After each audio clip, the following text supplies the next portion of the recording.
Eh? Kweli? Mchumu.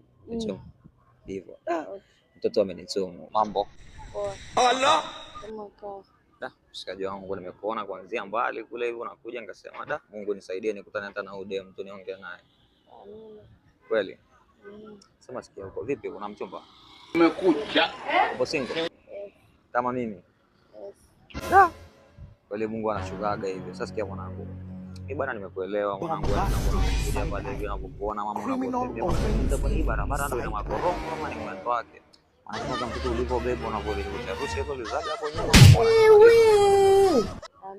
Amina kweli? Hapo unaonekana kabisa ni wa Mungu. Ni Pentecoste? Umeokoka lakini. Hapana. Wewe ni Muislamu? Ndio. Sasa sikia nikwambie kitu la mama. Mimi bwana natamani kama bibi tatu na mahusiano ya kimapenzi. Wewe mwenyewe unaona mimi mwenyewe ni chalisi na hata mambo mengi wala nini. Unasemaje? Okay, haina shida. Mama yangu. Game over.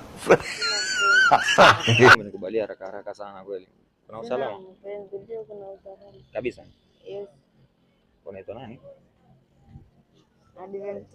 Adventina. Hebu niambie Adventina, kitu gani ambacho unatamani mimi nikufanyie kama shukrani ya kunipa moyo wako? Usinichiti tu. Sema kweli. Bwana, sisi kuchiti mwana.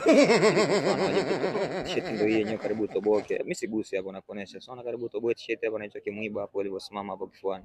Okay, inshallah. Kweli? Niambie basi tu unanipenda nisikie raha.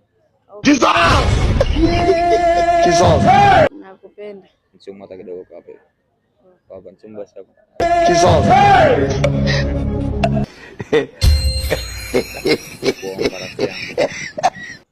Kweli? Advent. Mbona angalia mbali unamwogopa nani? Unamwogopa nani kwa mfano? Wewe unanijua mimi mtao. Sasa kama unakujua wewe unawaza nini la mama ushakutana na mimi hapa maisha yanabadilika ushakutana na sasa uchukua hata ndao ukawa na Diamond unamuona Diamond hapo kina Zuchu kina kidogo yenyewe. Juzi yenyewe Mario nimeongea naye alikuwa ananiambia anataka video Vincent. Nadhani nikakupeleka pale ukawa video Vincent. Au unasemaje? Inafaa. Si ndio? Kwanza Mario mwenyewe juzi wewe amenisumbua sana. Anijua mimi si kamanda. La mama yenyewe. Au unasemaje? Mchumu basi alafu nimpelekee Mario ili Mario ajue kwamba unajua kuchuma.